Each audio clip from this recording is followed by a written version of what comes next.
Olá, meu nome é Fernando Rocha Nobre e eu sou psicólogo. Eu estou oferecendo um treinamento em análise de sonhos. É presencial aqui no meu consultório. O objetivo desse vídeo, assim como os demais que serão produzidos, é o de fornecer para os novatos, aquelas pessoas que vierem a participar no futuro, o mesmo material teórico dos demais. Isso vai me poupar tempo, eu não vou ter que ficar repetindo conteúdo. Por outro lado, vai ficar disponível na internet e eu espero que você faça um bom uso dele. E é treinamento, não é curso. O curso pressupõe uma data de início e uma data de término. Treinamento não. Treinamento pressupõe uma prática constante, um estudo constante, um aprimoramento constante. E uma rápida apresentação. Eu criei e editei o Jornal Sonhos, que circulou de 97 a 2004, tinha 25 mil exemplares e assinantes no Brasil inteiro. E foi a primeira publicação brasileira especializada no estudo do mundo onírico. E também sou coautor desse livro. Para começar, uma noção simples e básica. O sonho usa uma forma específica de expressão, a linguagem simbólica.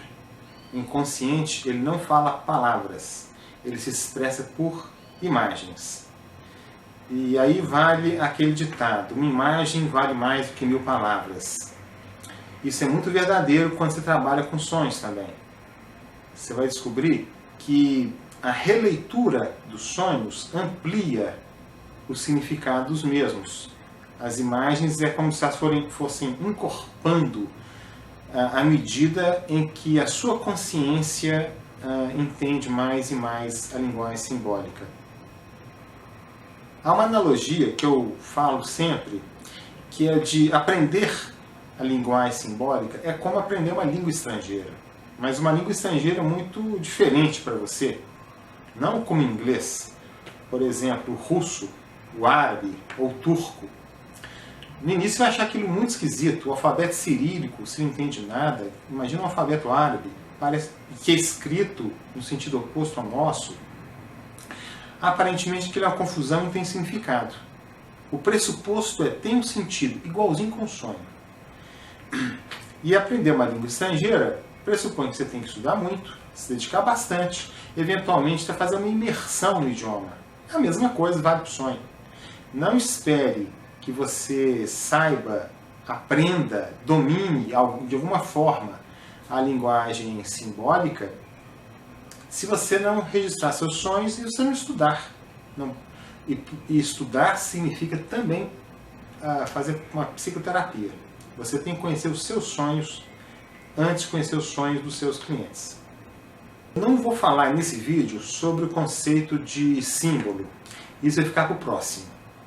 É um tema muito profundo e demanda mais tempo.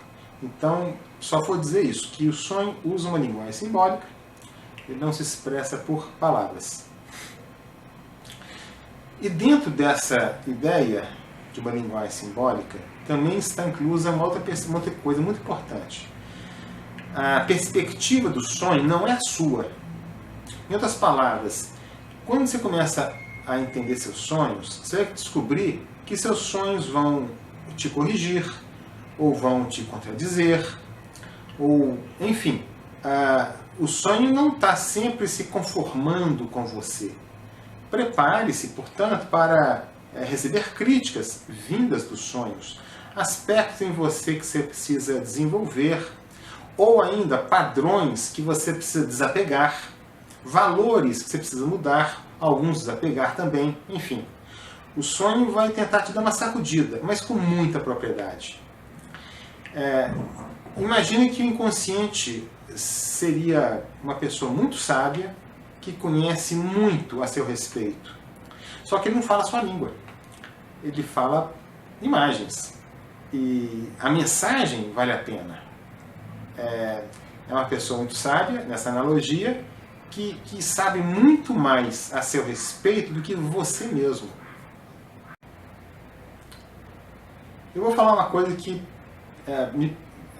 deveria ser muito óbvio, mas na prática não é. Todas as imagens do sonho dizem respeito a você. Parece simples falando assim, mas na prática não. Bem, a tendência é que quando você sonha, por exemplo, com uma pessoa próxima, você imagina que o sonho diga respeito àquela pessoa. Alto lá. Deixa eu contar um exemplo pessoal. Eu era assim também. Eu sempre fui ligado aos meus sonhos, e se eu sonhasse que uma pessoa próxima corria um risco, sofria um acidente, qualquer coisa, eu tinha a preocupação de avisar essa pessoa para que nos próximos dias ela tomasse todos os cuidados possíveis. Bom, era uma profecia autorrealizável, porque como o sonho não falava de nenhum problema, e não acontecia problema, eu reforçava essa crença. Então eu continuava fazendo isso, ou seja, eu avisei, evitei aquele problema, então funcionou, então está correto. Até que quando tinha 16 para 17 anos, eu tive um sonho que me corrigiu, e nunca mais fiz isso. É um sonho muito didático, você vai compreender na hora. No sonho eu estou na ilha de Fernando de Noronha, que eu não conhecia, e ali tinha um hotel gigantesco, com centenas e centenas de quartos. Todos estavam ocupados. E todos os hóspedes desse hotel, sejam crianças, idosos, mulheres, homens, se chamavam ou Fernanda ou Fernando. Quando acordei, foi muito óbvio o significado do sonho. O ambiente, Fernando de Noronha, e todos os personagens, Fernanda e Fernando, tinham meu nome. Ou seja, o sonho estava falando o tempo todo de mim. Eu não tinha que me preocupar com mais ninguém, não. Tinha que olhar só para mim. Então, se por acaso você sonhar que seu marido ou sua mulher está te traindo, namorado, namorada, calma lá. Não leve de forma tão literal. É pouco provável que o sonho esteja falando de uma traição de fato. Isso seria cômico se não fosse trágico. Porque eu sei de um caso de a esposa que sonhou que o marido estava traindo, acordou de madrugada, transtornada emocionalmente, já tirando a aliança e falando, você está me traindo. A emoção do sonho me revelou uma verdade. Bom, foi impossível ter diálogo. Então, não caia nesse erro. O sonho fala de você. E a gente tem que insistir nisso, porque isso é ir meio que contra a mão do que nós aprendemos tradicionalmente. Pensa bem, no Ocidente nós temos uma influência muito grande da Bíblia. Mas o que eu falo da Bíblia serve para qualquer cultura religiosa. Todos os sonhos da Bíblia falam de profecias. Nenhum sonho fala do sonhador. Nenhum sonho é subjetivo, falando assim, olha, estou falando desse material. É sempre eu sonhando com um evento que vai acontecer, é José impedindo a fome do povo, o sonho das 7 vacas gordas, 7 vacas magras, e por aí vai. Então, nós temos uma tradição que vem da cultura religiosa de que o sonho não fala sobre você. A psicologia está tentando mudar isso, mas é um processo demorado, porque tem um peso, a tradição tem um peso gigantesco. Então lembra, o sonho fala de você. Fica com isso. Eu não estou negando a existência de sonhos premonitórios, absolutamente. Mas não é meu objetivo aqui agora, nesse vídeo. Esse é um tema que eu vou debater depois. Mas tem, vamos dizer, uma pequena frustração em relação a isso. O sonho premonitório ou sincronístico, ele só se revela como tal depois de um tempo, depois que aquele evento aconteceu. E a sincronicidade, falando muito rapidamente, nos dá a seguinte impressão: é como se os eventos externos se comportassem como se fizessem parte da nossa psique. Falando de maneira simples e rápida, isso é sincronicidade. Mas merece um outro tipo de aprofundamento, fica para depois. Por hora é isso. O sonho é seu, o material é seu, e você tem muita coisa para fazer com ele. Quando a gente fala de análise de sonhos, você tem que ter em mente o seguinte: isso dá trabalho. Para começar, você tem que registrar o sonho assim que você acorda. E registrar, você pode escrever, ou, como eu sempre sugiro, grave seu sonho. Todo celular hoje tem um aplicativo, você grava, depois você pode digitar esse sonho. Isso é muito importante, porque a memória humana, ela não é confiável, e o tipo de memória que é usada pelo cérebro para registrar essa experiência, ela é muito volátil, ela desaparece rapidinho. Então, se ao acordar você não registrar o sonho, você vai perder, às vezes, detalhes importantes, ou às vezes o sonho inteiro. Grave seu sonho e depois você vai digitá-lo.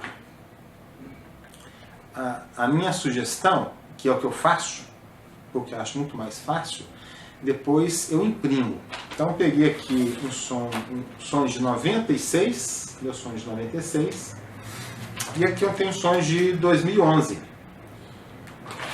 Eu prefiro ler no papel do que na tela do computador, mas se você se dá bem com a tela, tudo bem. O importante é, digite seu sonho e releia seus sonhos. E no computador tem outra vantagem, você pode, na releitura e usando o mecanismo de busca do processador de texto, encontrar mais facilmente temas que se repetem nos seus sonhos. Por exemplo, uma vez eu fiquei interessado nos sonhos em que aparecia a cor verde. Eu tive um período de tempo em que a cor verde aparecia de várias formas. Então eu digitava no processador de texto a palavra verde e tinha um acesso fácil e rápido a todos os sonhos onde havia a palavra verde.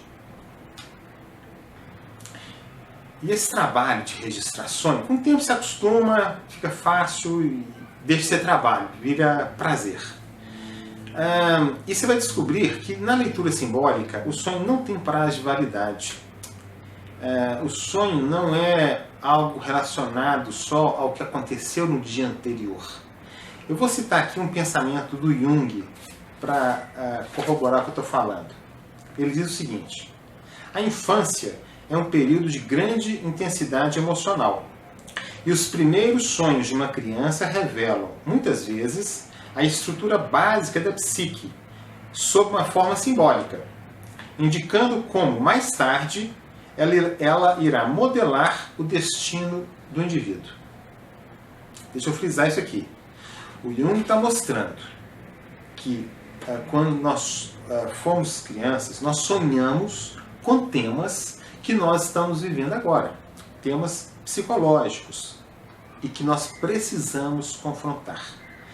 Ele faz uma ligação, portanto, entre inconsciente e destino.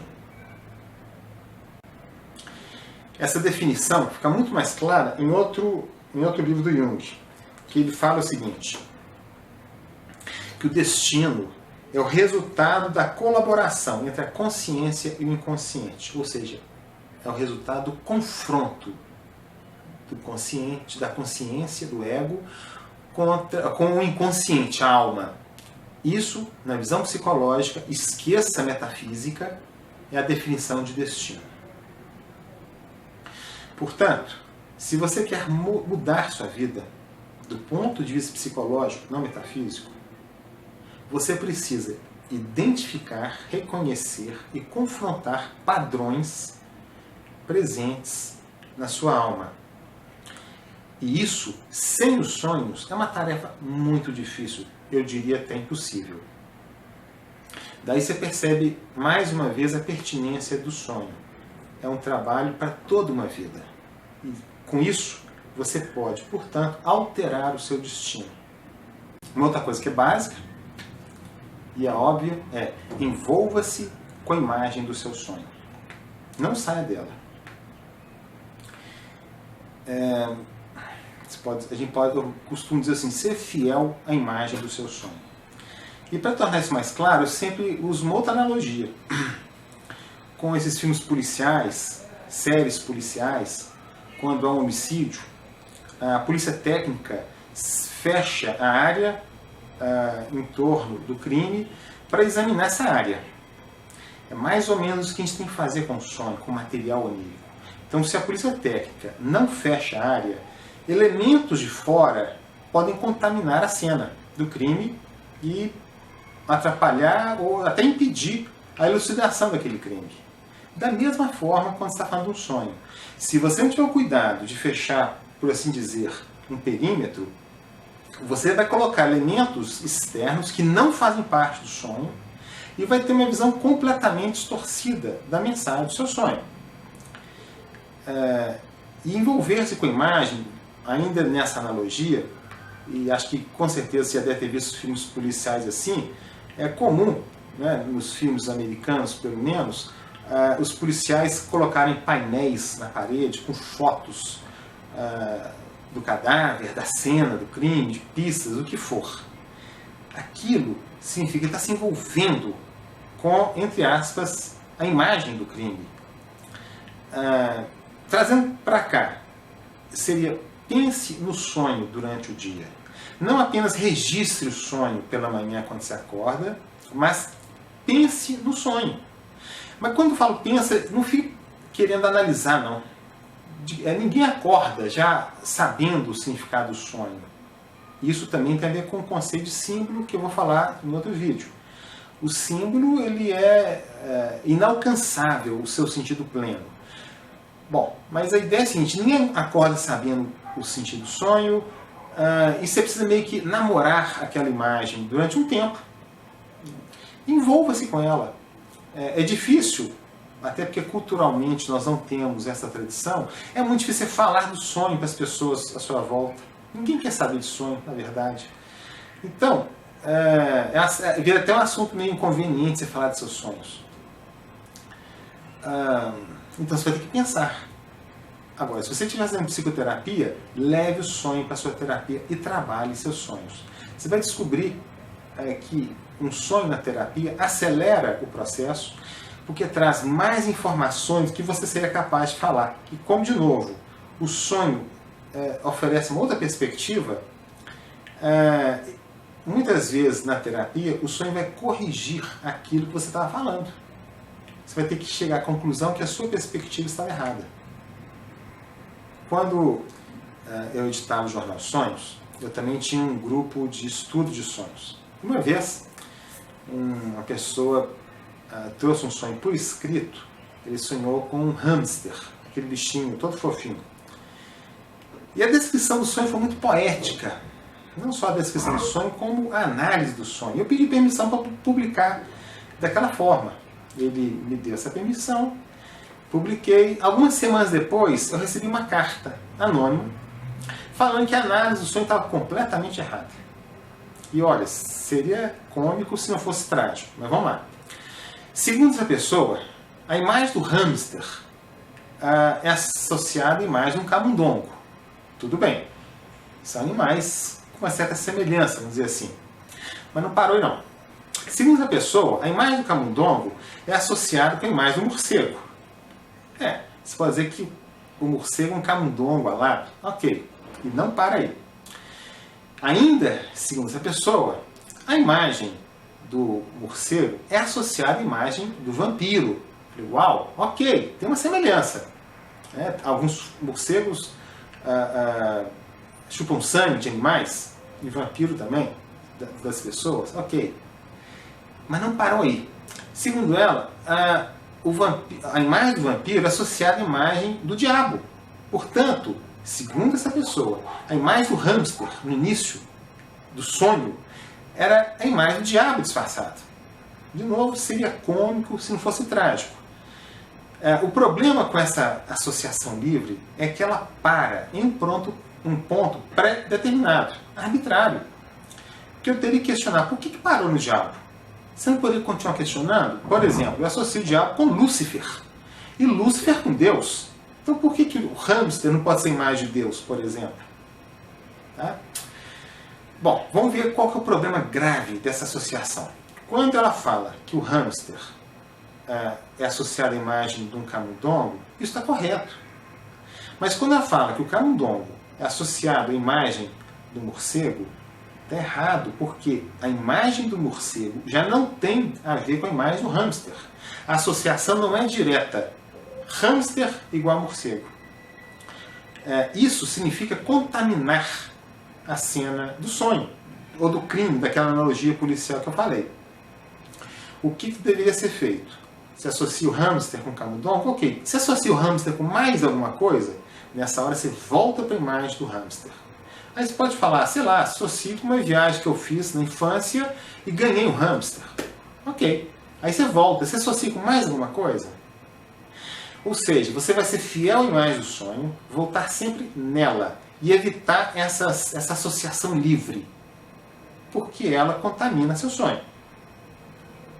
Vamos ver o que Jung diz a respeito. Ele fala o seguinte: se quisermos entender um sonho, é preciso tomá-lo a sério e pressupor que ele significa o que realmente diz, pois não há razão plausível para supor que ele seja outra coisa do que é. Nesse sonho, não tem a menor razão de supor que o hamster significa o diabo. O sonho está falando do hamster. Ponto. Outra coisa. O sonho limita-se a si mesmo. Ele é seu próprio critério para o que dele faz parte e para o que dele se desvia. Todo material que se encontra fora da extensão do sonho ou que ultrapassa seus limites traçados por sua forma individual leva ao erro. É a analogia que eu falei da polícia técnica isolando uma cena do crime. Fique com o sonho. Falando isso dessa forma, parece simples. Na teoria é muito simples. Na prática é que é complicado. Por isso você precisa de um diálogo para entender seu sonho. Você precisa de prática. Senão você vai se induzir ao erro e não vai perceber que você cometeu um erro. E vai achar que a sua análise final está corretíssima. Como aconteceu comigo, antes de eu ter aquele sonho com a ilha de Fernando de Noronha, que eu achava que estava certo. O sonho estava falando de outras pessoas. E eu ia continuar vivendo isso se eu não tivesse sido corrigido por um sonho. Ok? Então, você precisa da ajuda de um profissional para entender seu sonho. Da mesma forma que você precisa da ajuda de um professor para aprender um idioma. Não vai estudar um árabe pegando livros. Você não vai entender nada. No próximo vídeo, eu vou abordar o conceito de símbolo. E, aos poucos, os temas vão ficando um pouco mais profundos. E eu espero que você faça um bom uso deles. Até lá!